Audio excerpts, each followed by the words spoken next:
Constructor इन जावा object orientation के अंदर ये एक बड़ा इंपॉर्टेंट कॉन्सेप्ट होता है। क्लास के अंदर 5 चीजें होती हैं।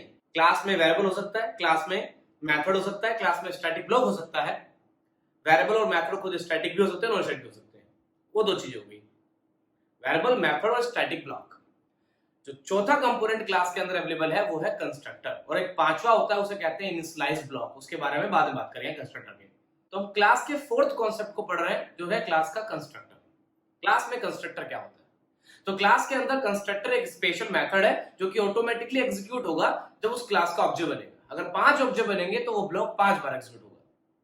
जैसे नहीं स्टैटिक ब्लॉक था, स्टैटिक ब्लॉक क्या है? क्लास के लोड होते एग्जीक्यूट हो जाएगा। क्लास के 50 ऑब्जेक्ट बनेंगे तो 50 बार नहीं चलेगा, वो एक बार चलेगा। लेकिन कंस्ट्रक्टर 50 बार चलेगा तो 50 ऑब्जेक्ट बनाए। तो ये स्पेशल ब्लॉक है, जैसे स्टैटिक ब्लॉक स्पेशल ब्लॉक था, वैसे ये कंस्ट्रक्टर भी स्पेशल है। ये क्लास का नॉर्मल मेंबर नहीं है, स्पेशल मेंबर है।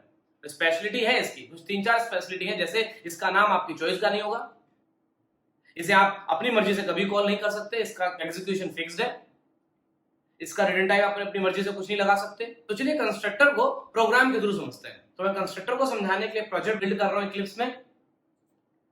यहां से कंस्ट्रक्टर एग्जांपल के नाम से मैंने ये प्रोजेक्ट बिल्ड करा, और यहाँ पे मॉड्यूल वाली फाइल नहीं चाहिए और इसे कर दिया फिनिश। ये हमारा प्रोजेक्ट बिल्ड हो गया कंस्ट्रक्टर एग्जांपल के नाम से। और यहाँ पर मैं एक जावा का प्रोग्राम क्रिएट करूंगा, जावा की क्लास, जिसका नाम रखूंगा कंस्ट्रक्टर एग्जांपल। इसी नाम का पैकेज भी बना देता हूं। पैकेजेस हम लोग आगे पढ़ेंगे, पैकेजेस को अभी छोड़ दीजिए, पैकेज से कोई मतलब नहीं है ऐसे ज्यादा। तो एक सिंपल सा हमारा एक प्रोजेक्ट बिल्ड हो गया जिसमें एक ये प्रोग्राम है। तो चलिए अब हम लोग कंस्ट्रक्टर की वर्किंग समझते हैं। तो मैंने यहाँ पर एक सिंपल एम्प्लॉय क्लास बिल्ड करी, और इसके अंदर 2 वेरिएबल है, एक नेम और एक सैलरी। एम्प्लॉय के 2 ही फील्ड रखने, ज्यादा नहीं। और एक फंक्शन बना रहा हूं शो नाम का, जिसका काम है इस नेम और सैलरी की वैल्यू को बस प्रिंट करना। यहां पर नेम और सैलरी को हम लोग करेंगे प्रिंट। तो एक सिंपल सी क्लास है, नेम सैलरी, 2 फील्ड हो गए, 2 वेरिएबल हो गए और एक फंक्शन हो गया। इस क्लास का मैं ऑब्जेक्ट बना रहा हूं यहां पे। इस ऑब्जेक्ट का नाम हम लोग कर देते हैं एम्प्लॉय1, या आप छोटा नाम भी रख सकते हैं, यू कैन चूज E1। और ऐसे मैंने यहां पर 2 ऑब्जेक्ट बनाए। जैसे ये 2 ऑब्जेक्ट हमारे क्रिएट होंगे तो ये जो 3 मेंबर की जो मेमोरी है वो 2 बार बिल्ड हो जाएगी। इस वाले ऑब्जेक्ट से नेम सैलरी शो, इस वाले ऑब्जेक्ट से नेम सैलरी शो। स्टैटिक हमारा कोई है ही नहीं, तो हर बार ये तीनों मेंबर उतनी बार बिल्ड होंगे जितनी बार आप इसका ऑब्जेक्ट बनाएंगे। ठीक है, मैंने E1.show कॉल किया to print the value, and E2.show भी प्रिंट करा to print the value. Basic है। इसको रन कराया, सबको पता आंसर क्या आएगा। इस ऑब्जेक्ट से ये नेम सैलरी शो की मेमोरी बनेगी, इस ऑब्जेक्ट से फिर से नेम सैलरी शो की मेमोरी बनेगी, और जब शो कॉल होगा तो E1 के नेम सैलरी की वैल्यू नल और 0 प्रिंट करेगा, और E2 से जब शो कॉल होगा तो नेम सैलरी की वैल्यू वही नल और 0 प्रिंट होगी। ऐसा हुआ अभी, नल 0 2 बार आया। मैं चाहता हूं मेरी इस क्लास में एक ऐसा ब्लॉक हो जो ऑब्जेक्ट बनाने पे एग्जीक्यूट हो। तो जी हाँ, ऐसा पॉसिबल है। ऑब्जेक्ट बनाने से जो ब्लॉक चल जाए उसे कंस्ट्रक्टर कहते हैं। क्लास के नाम से इसे बनाना होता है, मैंने कहा था स्पेशलिटी है इसमें। जैसे वॉइड शो की तरह ये फंक्शन नहीं है, ये फंक्शन ही, लेकिन ये स्पेशल फंक्शन है। आप इसमें वॉइड नहीं लगाना, इसका रिटर्न टाइप नहीं हो रहा है, इसका नाम अपनी मर्जी से नहीं रख सकते आपके भैया मैं कुछ भी रख दूंगा कंस्ट्रक्टर का नाम, नहीं, इसका नाम क्लास के नाम से ही होगा।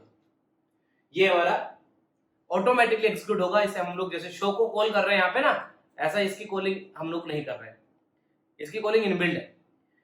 चलिए पहले इसमें कुछ लिखते हैं। मैंने इसमें कुछ प्रिंटिंग स्टेटमेंट डाल दी, like I am just printing hi. अभी पहले हाई प्रिंट करते हैं, मैं अभी वैल्यू डालने वाली बात भी कर दूंगा। इस क्लास का जैसे ऑब्जेक्ट बनेगा तो नेम सैलरी सीन शो बना और कंस्ट्रक्टर एग्जीक्यूट हो जाएगा अपने आप। इसका फ्लो ये है कि जैसे यहां से ऑब्जेक्ट बना तो एक मेमोरी क्रिएट हुई, इस मेमोरी में नेम नाम का, सैलरी नाम का और एक शो नाम का मेंबर क्रिएट हुआ। तो न्यू एम्प्लॉय से बना ये नेम सैलरी शो का ऑब्जेक्ट। तो नेम सैलरी शो बना न्यू एम्प्लॉय से और तुरंत यहां से कॉल हो गया कंस्ट्रक्टर और कंस्ट्रक्टर कॉल हो गया वापस ऐसे। इस न्यू से नेम सैलरी शो बना और यहां आप जो देख रहे हैं एम्प्लॉय ब्रैकेट और ये एकदम सेम है, ये चीज, ये दोनों चीज सेम है, तो इसे कहते हैं कंस्ट्रक्टर कॉलिंग। इस न्यू से बना ऑब्जेक्ट कंस्ट्रक्टर कॉल हो गया हाई प्रिंट जी। ये मेमोरी बन गई और ये मेमोरी बनेगी इवन को मिलेगी मेमोरी, ठीक है। तो न्यू से ऑब्जेक्ट बना, तो new is the keyword in Java programming language used to create the object of the class and just after the new जो आप देखते हैं उसे कहते हैं constructor calling of the same class. तो उस क्लास का कंस्ट्रक्टर कॉल होता है न्यू के जस्ट सामने, तो न्यू से ऑब्जेक्ट बनता है, कंस्ट्रक्टर तुरंत कॉल हो जाता है, फिर से न्यू चला तो फिर से नेम सैलरी, जो नॉन स्टैटिक है वही, अभी सारे नॉन स्टैटिक है तो इसे सारे बन रहे हैं। नेम सैलरी वाला ब्लॉक फिर बना, शो भी बना, तो न्यू से बना नेम सैलरी फिर से और कंस्ट्रक्टर फिर कॉल हो गया, इसके लिए भी हाई फिर आएगा, तो ये मेमोरी बन जाएगी E2 के लिए। तो इन दो लाइन से चलने से क्या हुआ, दो ऑब्जेक्ट बने और दो बार हाई अपने आप प्रिंट हो गया। ये ब्लॉक बस आपने ऐड करा, ऑब्जेक्ट आप पहले बनाए थे और पहले हाई नहीं आता था, इस बार वो हाई आएगा क्योंकि आपने कंस्ट्रक्टर इन्वॉल्व करा है। फिर शो कॉल करेंगे तो शो क्या करेगा, E1 का शो, नेम में नल सैलरी में 0, E2 का शो नेम में नल और सैलरी में 0, डिफॉल्ट वैल्यू प्रिंट कर देगा। तो चलिए इसको रन करा कर देखते हैं ऐसा हो रहा है कि नहीं। तो रन कराया तो ऐसा दो बार हाई आ गया, इस ब्लॉक को हटा दो, दो बार हाई नहीं आ रहा, इस ब्लॉक को लगा दो, कॉलिंग तो नहीं लगा रहा अलग से, केवल ब्लॉक ऐड कर दिया और आउटपुट में वो इन्वॉल्व हो गया। तो इसका मतलब इसे कहते हैं क्लास का स्पेशल ब्लॉक, क्लास का कंस्ट्रक्टर ब्लॉक, ये कंस्ट्रक्टर है। लेकिन सर हाई प्रिंट करने के लिए क्यों बनाओगे, ये तो मैंने वर्किंग समझाने के लिए बताया कि चलो ठीक है आप समझ में आ जाए कि क्लास का कंस्ट्रक्टर कब चलता है, कैसा होता है, कब चलता है, समझ में आ गया। इसका ज्यादा यूज किया जाता है ऑब्जेक्ट के वेरिएबल को इनिशियलाइज कराने के लिए। जैसे मैं चाह रहा हूं जो ऑब्जेक्ट बने, तो ऑब्जेक्ट बनते ही एम्प्लॉय की वैल्यू जो है नल 0 ना आके कोई XYZ नेम और सैलरी की वैल्यू सेट हो जाए। तो उसके लिए हम यहां पर चलो हाई भी प्रिंट करते हैं और साथ में मैंने नेम इज इक्वल टू ऐसे कोई भी राम कुमार डाल दिया और सैलरी मैंने चूज कर ली 120,000। ओके, अब ये करने से क्या होगा, जैसे ही यहां से ऑब्जेक्ट बनेगा तो न्यू से क्रिएट होगा ऑब्जेक्ट, अगेन वही सब कहानी देखना, फ्लो दोबारा समझिए। इस न्यू से क्रिएट होगा ऑब्जेक्ट, ये बन गया, कंस्ट्रक्टर को छोड़ के ऑब्जेक्ट में सब रहता है। कंस्ट्रक्टर ऑब्जेक्ट बनने पर जब न्यू से ऑब्जेक्ट बन रहा होता है, कंस्ट्रक्टर उस समय नहीं बनता है, उसके जस्ट बाद कंस्ट्रक्टर बनता है, चलता है, और फिर दोबारा न्यू लगाओगे फिर ऑब्जेक्ट बनेगा, फिर कंस्ट्रक्टर बनेगा, चलेगा। तो न्यू लगाने से आपका नेम सैलरी शो बिल्ड हुआ, नेम सैलरी और शो बिल्ड हुआ, और क्या वैल्यू गई, डिफॉल्ट, मतलब नेम में क्या है नल, सैलरी में क्या है 0, डिफॉल्ट वैल्यू गई। उसके जस्ट बाद जब ये लाइन चली तो इससे ये कॉल हो गया, तो जो न्यू से ऑब्जेक्ट बना वो ऑब्जेक्ट जो है आगे पहुंच गया इस कंस्ट्रक्टर ब्लॉक के पास, इस ब्लॉक को वो ऑब्जेक्ट मिल गया, मतलब ये ऑब्जेक्ट जो है इस ब्लॉक में पहुंच चुका है समझो। और फिर इस ब्लॉक ने सबसे पहले हाई प्रिंट करा तो आउटपुट स्क्रीन पे हाई प्रिंट हो जाएगा। अब नेम की वैल्यू जो इस ब्लॉक में क्या है नल, क्या हो जाएगी अब राम कुमार, तो ये नेम की वैल्यू होगी राम कुमार। अभी ऑब्जेक्ट कंप्लीट नहीं हुआ, अभी तो ऑब्जेक्ट बन ही रहा है। तो न्यू से ऑब्जेक्ट बना, कंस्ट्रक्टर को मिला, कंस्ट्रक्टर ने उसकी वैल्यू राम कुमार और 120,000 कर दी, 1,20,000 वैल्यू कर दी, और उसके बाद जस्ट वापस आ गया। तो जो ऑब्जेक्ट अभी न्यू से इसे मिला था उसमें चेंजेस कर दिए इसने, इनिशियलाइजेशन कर दी इसने इस ब्लॉक ने और वापस दे दिया, और फिर वो ऑब्जेक्ट स्टोर किसमें हुआ, E1 में। तो E1 नाम का वेरिएबल इस ऑब्जेक्ट को होल्ड करता है। तो ऑब्जेक्ट बनने में कंस्ट्रक्टर भी इन्वॉल्व हुआ, और कंस्ट्रक्टर न्यू से बने ऑब्जेक्ट में वैल्यू इनिशियलाइज करा रहा है और फिर ऑब्जेक्ट को होल्ड कर रहा है, रेफरेंस वेरिएबल उसका। फिर ये काम दोबारा हुआ, E2 नाम का रेफरेंस बना और यहां पर एक ऑब्जेक्ट और, क्योंकि इस न्यू से फिर ऑब्जेक्ट बना और इस बार आया नेम में वापस से नल, सैलरी में न्यू से बना 0 और एक शो नाम का फंक्शन। लेकिन जस्ट कंस्ट्रक्टर फिर से चला, कंस्ट्रक्टर जब दोबारा चलेगा तो इस बार ये वाला ऑब्जेक्ट होगा, क्योंकि इस बार इस वाले न्यू से चल रहा है, इस वाले न्यू से बना ये ब्लॉक ऑब्जेक्ट, तो ये वाला ऑब्जेक्ट इस ब्लॉक में पहुंचेगा और ये वाला ऑब्जेक्ट के नेम की वैल्यू हो जाएगी राम कुमार 1,20,000 और हाई यहां से प्रिंट हुआ था और यहां से भी प्रिंट होगा हाई, आउटपुट स्क्रीन पे हाई हाई प्रिंट हो चुके हैं 2 बार और वैल्यू भी सेट हो गई, ये ऑब्जेक्ट मिला E2 को। जब शो कॉल करोगे E1 पे तो शो क्या बताएगा, राम कुमार 1,20,000। E2 का शो चलाओगे क्या कहेगा, राम कुमार 1,20,000। तो आपने अगर पिछले प्रोग्राम आपको याद हो तो ऑब्जेक्ट बनाने के बाद वैल्यू डालनी पड़ती थी, यहां पर ऑब्जेक्ट बनते ही वैल्यू अपने आप चली जा रही जो आपने इस ब्लॉक में लिख दी है। तो इसको रन कराकर देखा तो हाई हाई 2 बार आया और उसके बाद जो ऑब्जेक्ट में वैल्यू जो आपने कंस्ट्रक्टर से डलवाई थी वो वैल्यू वहां पर पहुंच रही है। तो इस तरीके से क्लास में कंस्ट्रक्टर वर्क करता है। तो क्लास में कंस्ट्रक्टर क्या है, स्पेशल ब्लॉक, एक स्पेशल मेथड जो क्लास के ऑब्जेक्ट कंस्ट्रक्शन पे एग्जीक्यूट हो रहा है बार बार। जितनी बार आप इसको ऑब्जेक्ट बनाएंगे उतनी बार ये ब्लॉक चलेगा। अब इसके बारे में, इसकी स्पेसिफिसिटी के बारे में जानना है, कई क्वेश्चन पूछेंगे आपसे लोग, कंस्ट्रक्टर का नाम क्लास का नाम सेम क्यों होता है, आपसे पूछा जाएगा रिटर्न टाइप होता है कि नहीं होता है कंस्ट्रक्टर के अंदर, कंस्ट्रक्टर को एक्सप्लिसिटली कॉल कर सकते हैं कि नहीं कर सकते। तो वो सारे क्वेश्चन का आंसर मैं आपको बताने जा रहा हूं। तो चलिए बात करते हैं कि कंस्ट्रक्टर के सामने रिटर्न टाइप लगा सकते हैं कि नहीं लगा सकते हैं। जैसे इस फंक्शन की बात करें वॉइड शो की, तो हम लोग इस फंक्शन के सामने रिटर्न टाइप लगा रहे हैं। वॉइड लगा रहे हैं, इंट लगा सकते हैं, डबल लगा सकते हैं, स्ट्रिंग लगा सकते हैं, कोई भी रिटर्न टाइप आप यहां पर लगा सकते हैं। अगर कुछ लगाने का मन ना हो तो वॉइड भी लगा सकते हैं। वैसे ही ये कंस्ट्रक्टर भी एक फंक्शन है, कंस्ट्रक्टर भी क्योंकि एक मेथड होता है, तो क्या इसके सामने कोई रिटर्न टाइप नहीं लगा सकते? अगर मैं इसके सामने कोई रिटर्न टाइप लगा दूं, इंट, स्ट्रिंग या वॉइड ही लगा दूं तो क्या होगा, तो एरर नहीं आएगा।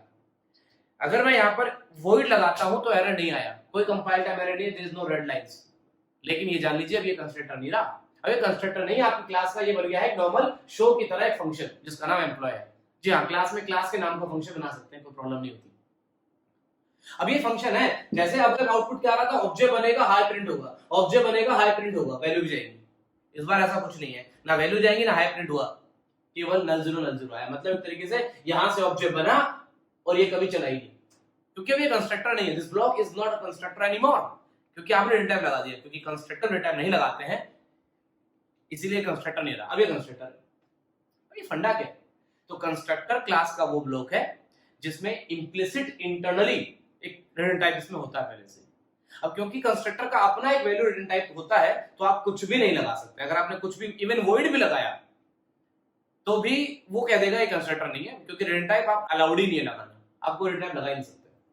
इसमें इंटरनली एक रिटर्न टाइप होता है जो कि करंट ऑब्जेक्ट को रिटर्न कराता है। इस न्यू से बनता है ऑब्जेक्ट, कहानी सुनना, इस न्यू से ऑब्जेक्ट बनता है। तो न्यू से बना नेम सैलरी शो का ब्लॉक, जो गोला बना तो एक नेम सैलरी शो का ब्लॉक बन गया। अब तुरंत यहां से कंस्ट्रक्टर कॉल हुआ और वो ऑब्जेक्ट इसे मिला। इस ऑब्जेक्ट के ऊपर उसने नेम की वैल्यू राम कुमार कर दी, सैलरी की वैल्यू 1,20,000 कर दी और फिर उस ऑब्जेक्ट को इंटरनली रिटर्न करा दिया। रिटर्न करा के जो ऑब्जेक्ट मिला वो E1। इसको फ्लो से समझाता हूं। चलिए हुआ क्या, यहां से बनता है ऑब्जेक्ट। अगर कोई आपसे पूछे what is a keyword that creates the object, तो new is a keyword. Constructor do not create the object, constructor object construct नहीं करता जी। जैसे एक बिल्डिंग को बिल्डर बनाता नहीं है, बट बनाने वाला तो कहलाता है ना। एक XYZ बिल्डर ने बिल्डिंग बनाई तो लेबर ने। वैसे ही ये जो ऑब्जेक्ट है पूरा, ये पूरा ऑब्जेक्ट है, इसमें new is the main keyword that creates the object. जैसे बिल्डिंग लेबर बनाई, लेबर ने बना के बिल्डर को दी, फिर बिल्डर ने क्लाइंट को दी, क्लाइंट ने कहा भैया बिल्डर ने बना के दी, क्योंकि दी उसको बिल्डर ने है तो क्लाइंट के लिए उस बिल्डिंग को बनाने वाला कौन हुआ, बिल्डर। और बिल्डर को बना के किसने दिया, लेबर ने।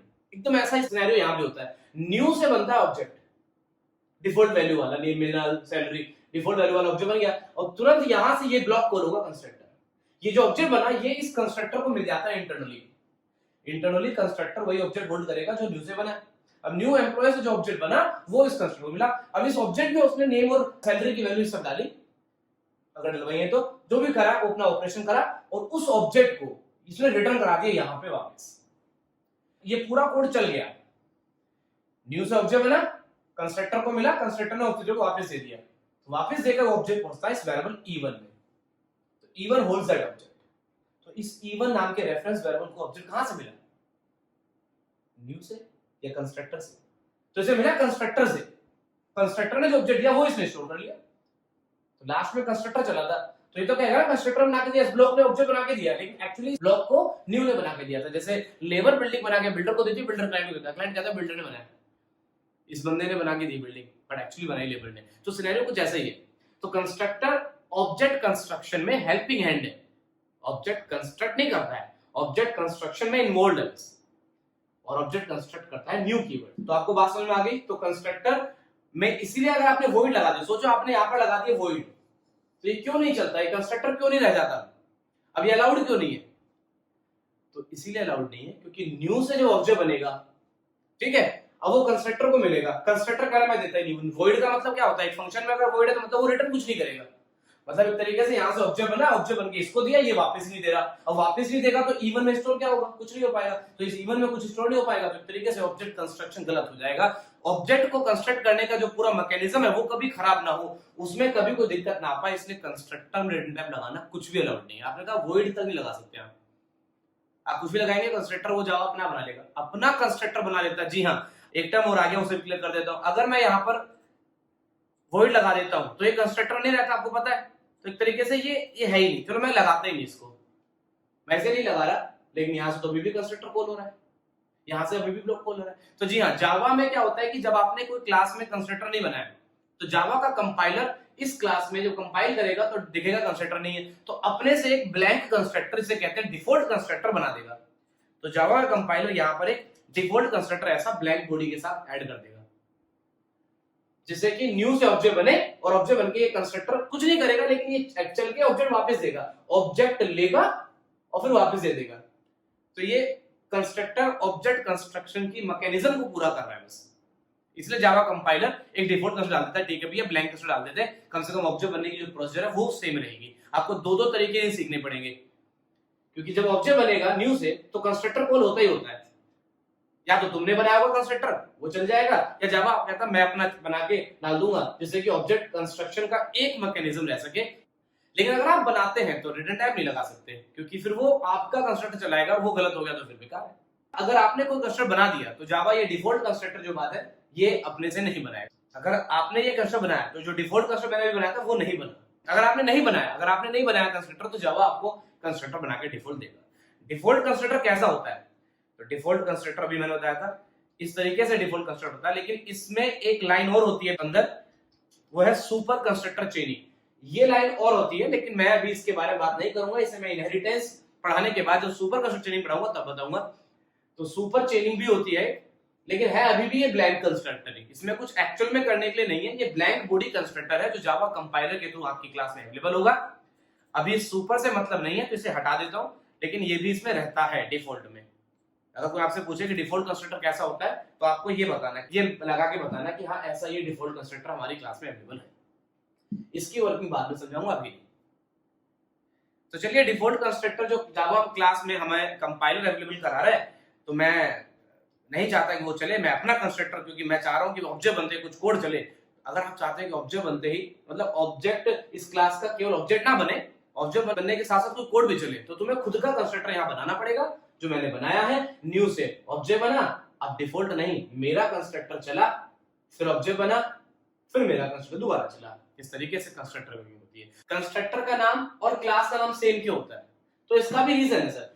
जब आप न्यू लगाकर ऑब्जेक्ट बनाते हैं तो न्यू एम्प्लॉय, हाँ ये पूरा न्यू एम्प्लॉय मतलब एम्प्लॉय क्लास का ऑब्जेक्ट बनाया जाए। जब कहता है कि एम्प्लॉय क्लास का ऑब्जेक्ट बनाऊंगा और तुरंत एक ब्लॉक चलाऊंगा, क्योंकि ऑब्जेक्ट बनते एक ब्लॉक चलता है। जावा कह रहा है कि अगर आप अपनी क्लास के कंस्ट्रक्टर नाम क्लास के नाम सेम रखेंगे तो आपको अलग से नहीं बताना पड़ेगा। मान लीजिए इस कंस्ट्रक्टर का नाम सोच के देखिए एक बार को, इसका नाम को झींगा लाला हुहू होता, तो आप न्यू एम्प्लॉय से पहले बताते ऑब्जेक्ट बनाओ एम्प्लॉय क्लास का, न्यू एबीसी से बताते एबीसी को ऑब्जेक्ट बनाओ, फिर इस एबीसी के अंदर कंस्ट्रक्टर का नाम क्या, फिर वो अलग से यहां बताते। हालांकि अलाउड नहीं है, लेकिन सोचा जाए तो ये प्रोसेस होता है, पहले न्यू एम्प्लॉय से ऑब्जेक्ट बनेगा, फिर कंस्ट्रक्टर कॉल होगा। तो जावा ने कहा कि देखो इजी करते हैं, जब ये ब्लॉक अपने आप जावा का जेवीएम चला लेगा, न्यू से ऑब्जेक्ट बनाने के बाद उसे एक ब्लॉक चलाना है, तो कह रहा इजी कब होगा, जब उसका नाम क्लास के नाम से होगा। तुमने न्यू एम्प्लॉय लिखा होगा तो न्यू एम्प्लॉय से एम्प्लॉय क्लास का ऑब्जेक्ट बनाएगा और एम्प्लॉय के नाम से ब्लॉक चला के आ जाएगा। आपको याद नहीं करना पड़ेगा, अलग से नाम नहीं देना पड़ेगा, इसलिए क्लास का नाम और कंस्ट्रक्टर नाम सेम होता है। रिटर्न टाइप आप लगा नहीं सकते, क्योंकि सर अगर रिटर्न टाइप लगाओगे तो उसका मैकेनिज्म गलत हो जाता है, इसलिए वो अलाउड नहीं है। और तीसरी और आखिरी बात कंस्ट्रक्टर के अंदर, कि आप कंस्ट्रक्टर को, इस ब्लॉक को न्यू के साथ तो कॉल कर रहे हैं, you can call the constructor with new keyword, क्योंकि न्यू से ऑब्जेक्ट बनता है, कंस्ट्रक्टर उसी टाइम कॉल हो जाता है। क्या आप कंस्ट्रक्टर को एक्सप्लिसिटली कॉल कर सकते हैं? क्या ये पॉसिबल है कि भैया मैंने जो है इस वाले ऑब्जेक्ट में कंस्ट्रक्टर कॉल हुआ था और ऑब्जेक्ट E1 को मिल गया था। मैं E1 से दोबारा कंस्ट्रक्टर कॉल करना चाहता हूं। मैं चाहता हूं जैसे E1 से शो चल रहा है वैसे E1 से ये कॉल हो जाए, तो ये अलाउड नहीं है। आप कंस्ट्रक्टर को हमेशा न्यू के साथ ऑब्जेक्ट बनते ही चलेगा, ऑब्जेक्ट बनने के बाद नहीं चलेगा। इसको ऐसे समझो, आपने एक बिल्डर से फ्लैट खरीदा। जब आपने बिल्डर से बोला मेरे को फ्लैट चाहिए, तो उसने लेबर से बिल्डिंग बनवाई, फ्लैट आपको दिया। हो सकता है फ्लैट में कुछ सोफा और फर्नीचर डाल के दे दिया, क्योंकि यहाँ वही तो हो रहा है। तो न्यू ने तो नेम और सैलरी में डिफॉल्ट वैल्यू डाली थी, कंस्ट्रक्टर ने वैल्यू डाली थी रामकुमार और 1,20,000। तो 1,20,000 और रामकुमार जब E1 को मिला तो किसने कंस्ट्रक्टर डाला। या समझो कि आपने बिल्डर से बोला मकान चाहिए, उसने लेबर ने रो फ्लैट बनाया, बिल्डर ने उसमें सोफा फर्नीचर डाल के आपको दे दिया। तो आपको जो फ्लैट मिला तो उसमें बिल्डर ने कुछ करा, बिल्डिंग नहीं बनाई, बिल्डिंग तो लेबर ने बनाई, उसमें वैल्यू डाली बस। जैसे यहाँ पर कंस्ट्रक्टर में वैल्यू डाली। अब आप फ्लैट के अंदर जो भी आपको मिला उसके सोफे को बेच देते हो, फर्नीचर को बेच देते हो, और बिल्डर को फोन करते हो, सर वो बिल्डर मेरे को वो फर्नीचर और दोबारा दे। वो क्या कहेगा, निकल ले, बहुत मारा जाएगा। वो क्यों बोलेगा ये बात, वो कहेगा भाई मेरा काम एक बार, जब आपने फ्लैट लिया तब मैं, उसके बाद मेरा आपको कोई मतलब नहीं। आप दोबारा नया फ्लैट खरीदे, मैं दोबारा सोफा और फर्नीचर दूंगा, दोबारा ऑब्जेक्ट बनाइए, फिर से वैल्यू लेंगे, लेकिन एक ऑब्जेक्ट पे एक बार। तो क्लास का ये कंस्ट्रक्टर क्लास के हर ऑब्जेक्ट पे चलेगा, ऑब्जेक्ट पे चलने के बाद दोबारा नहीं चलेगा, एक्सप्लिसिटली आप दोबारा कॉल नहीं कर सकते। तो ये तीन बातें मैं समझ में आई, क्लास का नाम और कंस्ट्रक्टर नाम सेम क्यों होता है, कंस्ट्रक्टर के अंदर इफेक्ट क्यों नहीं लगा सकते, और कंस्ट्रक्टर एक्सप्लिसिटली कॉल क्यों नहीं हो सकता है।